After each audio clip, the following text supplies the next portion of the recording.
se eventualmente minister lo por conducir também lo por aumentar placa que SBB de pensión te dura na nos grandes si logra llegar a recuperar el fondo. No cabe duda que si los fondos sociales viran más sólidos, nos va a ir en discusión que a mí te gusta pero saquita un sentimiento personal de mí, sobre obviamente gente talvez é difícil, pero transmitir vida corre, Gregory su palabra, no la que sueño espantado. A mí lo quiero para un día, y no se sueña, tem exploração de gas, está tomando lugar. Dia que sube a idade de pensão de 60 para 65, ela hace hope dolor. Ela hace hope dolor. Como é? Para a outra realidade. E nós que segurar que o fundo não está cobre as pensões, cobre as AZV, tem suficiente para cobrar para largo tempo, segurar para todos estão que vai vir pensionado agora bom.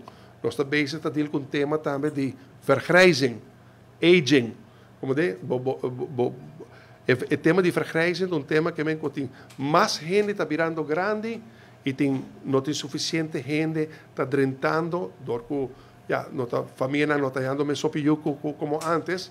Menos gente está drentando o mercado laboral para sustentar e pagar aqui de futuro na pensão. Pensemos em política de integração que está popular ou não, está uma solução para nos segurar os fundos sociais de SBB e os fundos de AZV.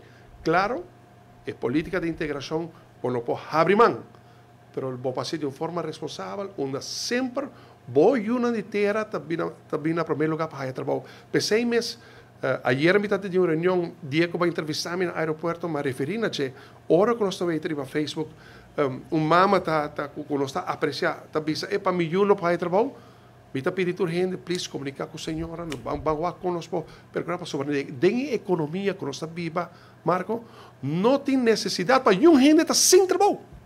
Tem toda demanda para toda gente a trabalhar. E me quer segurar como ministro de labor para toda a terra a trabalhar. Thank you, Mark. Thank you, Mark.